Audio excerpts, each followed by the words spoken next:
Sometimes all it takes is a single social media post. That's it. And that's exactly what ignited this incredibly high-stakes geopolitical standoff between the United States and Cuba. Today, we're going to unpack how that one digital spark really threatened to set the entire Caribbean on fire. And this is it.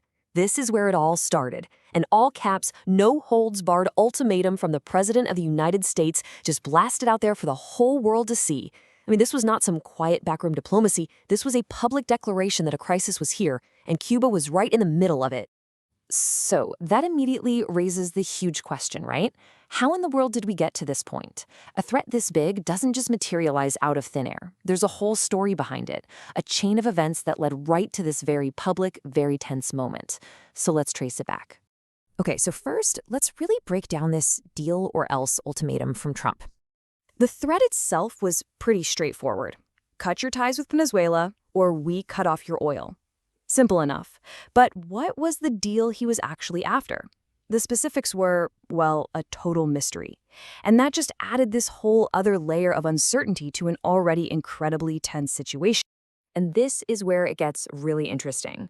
The tweet is screaming zero oil in all caps, right? But the actual policy on the ground was a lot more complicated. So while one hand was making this massive threat, the other was quietly allowing Mexican oil shipments to continue under the label of humanitarian aid. It's a classic case of saying one thing and doing something else entirely. All right, next up, the catalyst, the single event that kicked this whole thing into high gear, the capture of Venezuela's leader, a move that just sent absolute shockwaves across the entire region. This timeline really just lays it all out. For a quarter of a century, 25 years, Venezuelan oil was basically the lifeblood of the Cuban economy. Then, boom. Just like that, it was gone. The capture of Maduro wasn't just some political win for the U.S. For Cuba, it was a body blow to their very survival. And Trump's ultimatum, that was the follow-up punch. And, this wasn't some clean surgical strike. It had a real human cost, and Cuba paid a very heavy price. 32 of its citizens who were part of Maduro's security detail were killed in that operation. It's just a stark reminder that these geopolitical chess games have very real, very tragic consequences. So, at the very heart of this crisis is this oil for security deal. It was the absolute foundation of the Cuba-Venezuela alliance. With Maduro captured, the deal was off the table, and Cuba's economic lifeline was basically severed overnight. Now, let's flip the script. With all this pressure coming from Washington, how did Cuba respond? Well, let's get into their defiant stand. Cuba's response was immediate and incredibly defiant. President Diaz-Canel really tapped into this deep well of national pride, framing the U.S. ultimatum as a threat to their very existence. And listen, for a country that has resisted American pressure for decades, this was a very familiar battle cry. And if you thought that was strong, the foreign minister, Bruno Rodriguez, he did not mince words. He painted the U.S. as a criminal and uncontrolled hegemon, basically a rogue state threatening not just Cuba, but the whole world. This was a diplomatic counterpunch, and it was designed to try and isolate the U.S. on the world stage. So if you boil it all down, Havana's message was crystal clear. We're not going to be blackmailed. We reject any interference. We have the right to trade with whoever we want.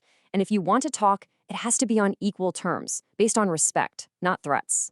They were absolutely standing their ground. But all this high-level political talk, what does it actually mean for everyday people?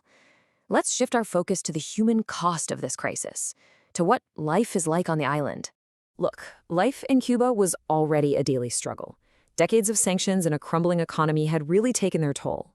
The loss of Venezuelan oil, that was like pouring salt on a huge open wound. It plunged the island into darkness with rolling blackouts and just made the shortages of food and medicine that much worse.